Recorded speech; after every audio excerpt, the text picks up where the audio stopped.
کتنے ناز نخروں سے باپ کے گھر شہزادی بن کر رہی۔ جب جوان ہوئی باپ نے اس کی حقیقی خالہ کے بیٹے کو رشتہ دیا کہ جس طرح میرے گھر میری لاڈلی شہزادی بن کر رہی، آگے بھی اپنا ہی گھر ہے، میری بیٹی خوشحال رہے گی۔ لیکن ایک باپ اور ایک بیٹی کو کیا خبر تھی کہ یہ اپنے نہیں بلکہ سب سے بڑے دشمن نکلیں گے۔ باپ 2 دن سے بیٹی کے نمبر پر ڈس کے ایک نوائی گاؤں کال کر رہا تھا، مگر نمبر بند تھا۔ وہ گھبرا کر بیٹی کے سسرال چلا گیا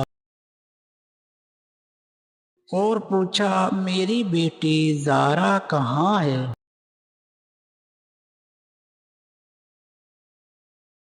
فون کیونکہ بند تھا اس کا، جبکہ زہرا کا 2 سال کا بیٹا گھر میں موجود تھا۔ ساس اور نندوں نے بتایا، 2 دن پہلے رات کو کسی آشنا کے ساتھ بھاگ گئی، موبائل بھی ساتھ لے گئی، ہم تو کسی کو منہ دکھانے کے قابل نہیں رہے، خاموشی سے تلاش کر رہے ہیں۔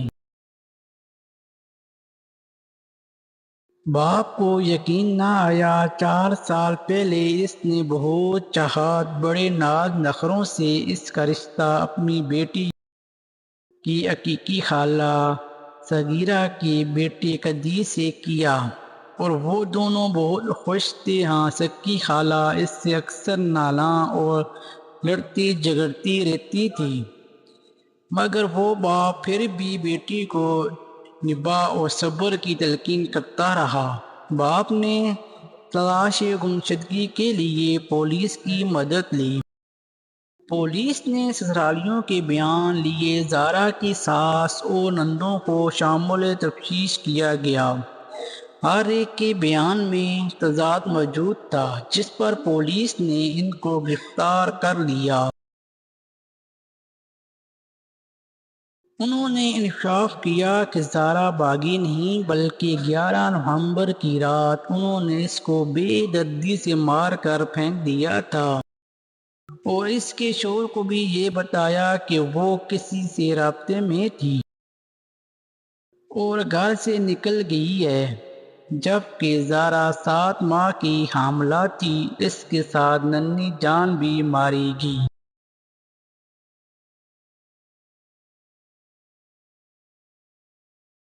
جھگڑا کیا تھا؟ وہی ساس بہو کی ازلی چسکیاں اور نند بھابھی کا بیر۔ زہرا کی 5 نندیں تھیں اور قدیر ان کا اکلوتا بھائی، اور انہوں نے خود زہرا کا رشتہ مانگا اور اپنے ہاتھوں سے رخصت کر کے لائی۔ جھگڑا پیسوں کا تھا۔ ان کا خیال تھا ان کا بیٹا سارا خرچہ بہو کے ہاتھ رکھتا ہے، جبکہ اسے سب کچھ ماں بہنوں کو دینا چاہیے، وہ خود زہرا کو دے۔ انہی جھگڑوں سے تنگ آ کر قدیر اسے اٹلی بھی لے گیا اور کچھ ماہ پہلے سسرال چھوڑ گیا۔ اس بار ساس اور نندوں نے سوچا کہ زہرا کو واپس ہی نہ جانے دیا جائے، اور قدیر کی ساری کمائی ہمیں ملی۔ پلان کے تحت لاہور سے کسی کو بلوایا۔ فجر سے کچھ دیر پہلے سوئی ہوئی زہرا کے منہ پر تکیہ رکھ کر سانس بند کی اور موت کے حوالے کر دیا۔ اب مسئلہ لاش کا تھا کہ وہ کہاں کریں، شناخت کیسے چھپائیں، تو سر کو دھڑ سے الگ کر کے چولہے پر جلایا گیا تاکہ کوئی نقش و مسخار ہو جائے۔ پھر جسم کاٹ کر 2 الگ الگ بوریوں میں ڈال کر ایک بوری نہر میں اور ایک دوسری دور جھاڑیوں میں پھینک دی۔ پولیس نے ان کی نشاندہی پر مختلف جگہوں سے جسم کی باقیات برآمد کر لیں۔